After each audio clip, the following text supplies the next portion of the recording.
सावन भादो का महीना क्यों आ जाता है? जब भी ये बारिश का महीना आता है हम गरीबों की परेशानी बढ़ा देता है। लाडो बहू, अरे ओ लाडो बहू, पता नहीं ये लाडो बहू कहाँ चली गई। मैं यहाँ हूँ माँ जी, आंगन में। देखिए माँ जी, हमारे आंगन में कितने सारे फूल खिले हैं। मैं सोच रही हूँ माँ जी कि इन फूलों को गुथ कर हमारी झोपड़ी को सजा दूं, ताकि देवर जी की शादी में हम गरीबों की झोपड़ी में थोड़ी रौनक आए। अपनी गर्भवती बहू लाडो की इस बात पर मीनू भरी आंखों से कहती है, जो तुझे ठीक लगे कर दे बहू। वैसे भी एक गरीब की घर की शादी तो ऐसे ही होती है। और जल्दी से अंदर आ जा, टूना को हल्दी भी लगानी है। पूरा परिवार टूना को हल्दी लगाता है। देवर जी, आपके भाभी होने के नाते मैं भगवान से बस यही मांगती हूँ कि ये हल्दी का शुभ रंग आपकी जिंदगी को खुशियों से भर दे। शुक्रिया लाडो भाभी।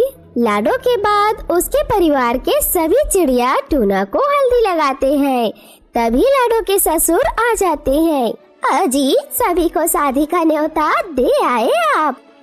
हे भगवान, सभी को शादी का न्योता तो दे आया, मगर गिने चुने चिड़िया ही हम गरीबों की शादी में आएंगे, क्योंकि हम झोपड़ी में रहते हैं। इसीलिए सभी चिड़िया हम लोग के शादी में नहीं आना चाहते। कोई बात नहीं बाबूजी। अगले दिन बहुत ही कम चिड़ियों के साथ बारात दुल्हन के घर आती है, जहाँ टूना और टूनी की शादी हो जाती है और टूनी बहू बनकर ससुराल आ जाती है। जी माँ जी। ये लो माँ। टूनी बहू, आओ आओ, घर के अंदर आओ। टूनी का ससुराल यूँ तो टूटी फूटी झोपड़ी थी, मगर गरीबी में भी उसके ससुराल वाले रूखी सूखी रोटी भी मिल बांट कर खाते थे। रात बहुत हो चुकी है, चलो अब सभी सो जाओ। तभी टूनी और लाडो सोने के लिए सूखी घास को लाकर बिछा देते हैं, मगर उस झोपड़ी में जगह कम होने के कारण किसी न किसी को रात जागकर काटनी पड़ती थी। बेचारे लोग सोने की तैयारी ही कर रहे होते हैं, तभी मौसम खराब हो जाता है और जोर जोर से बादल गरजने लगते हैं। लगता है बहुत जोरों से बारिश होगी, तुम सभी सो जाओ, मैं जागती हूँ। वैसे भी मुझे नींद नहीं आ रही। हे ऊपर वाले, भगवान के लिए आज हमारी छत में मत बरस। आज ही मेरे बेटे की शादी हुई है और हम गरीबों की झोपड़ी में नई बहू आई है। बेचारी डर भरी मन से उम्मीदें लगाकर ऊपर वाले से मिन्नतें कर रही थी। थोड़ी देर बाद सभी की आंखें लग जाती है। तभी बेहद तेज तूफान और बारिश शुरू हो जाती है, जिससे घर के छत की मिट्टी गलने लगती है और आंधी तूफान में छत की घास भी उड़ जाती है, जिस कारण उनकी झोपड़ी की छत जगह जगह से टपकने लगती है और बारिश के पानी से उनकी झोपड़ी भरने लगती है। तभी टूना नींद में करता है, अरे मुझे क्यों जबरदस्ती नदी में डुबा रहा है, छोड़ मुझे। ऐसा कहते हुए बगल में सो रहा बंटी कबूतर को जोरदार लात मारता है। तभी लाडो उठ जाती है। देख लो माँ, टूना भैया ने मुझे फिर से धो दिया। हे भगवान, माँ जी, हमारी झोपड़ी में पानी कहाँ से भर रहा है? जिसका डर था वही हुआ, हमारी झोपड़ी की छत टपक रही है। अजी उठो उठो जी, देखो तो जरा। इस तरह बारिश के चलते सभी आधी रात को नींद से जाग जाते हैं और टूनी जल्दी जल्दी बारिश के पानी को झोपड़ी से बाहर फेंकने लगती है। लाओ टूनी, मैं भी तुम्हारी मदद करती हूँ।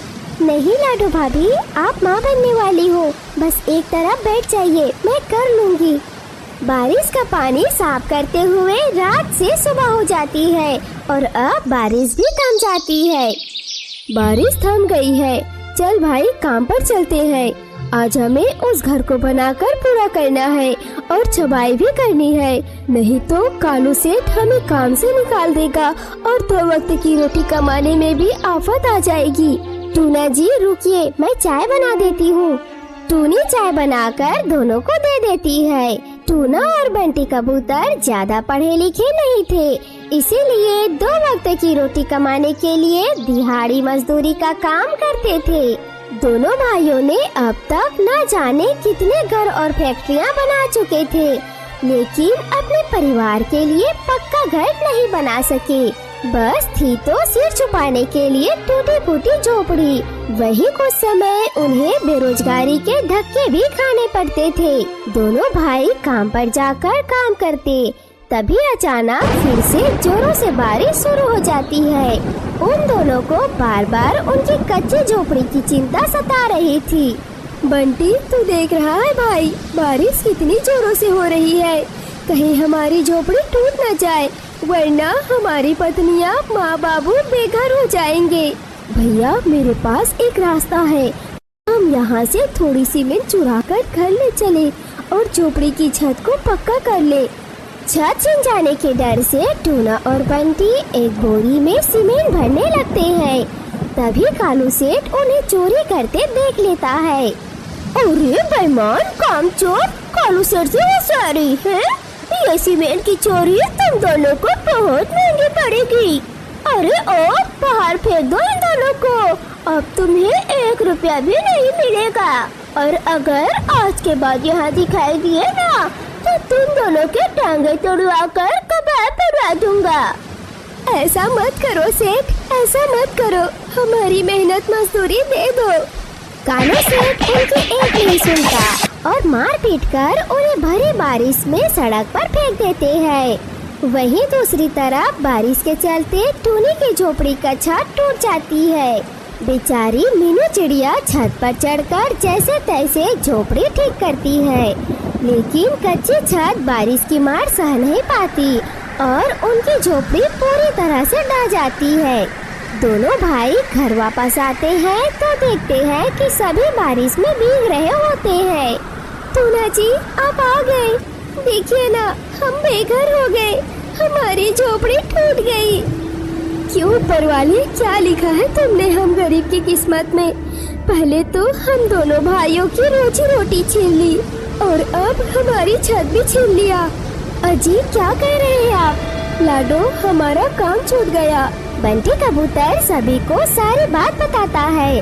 अपने ससुराल वाले की हिम्मत हारता देख टूनी कहती है, माँ जी, बंटी भैया, टूना जी, माना कि हमारे पास ईंट खरीदने के लिए पैसे नहीं है, मगर सच तो ये है कि घर पैसे से नहीं परिवार से बनता है। हम इस घास से घर बनाएंगे जिसे कोई आंधी तूफान तोड़ नहीं पाएगा।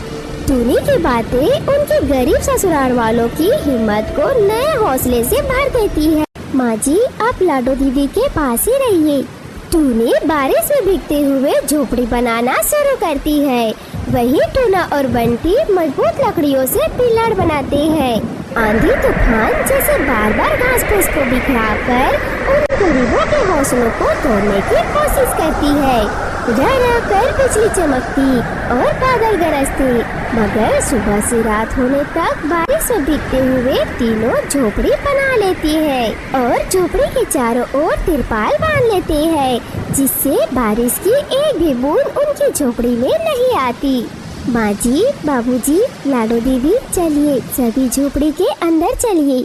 झोपड़ी के अंदर आकर टूनी के ससुराल वाले के चेहरे खुशी से खिल उठे। टूनी, तुम तीनों ने तो मिलकर बहुत बड़ी झोपड़ी बनाई है। अब हम में से किसी को रात भर जागना नहीं पड़ेगा।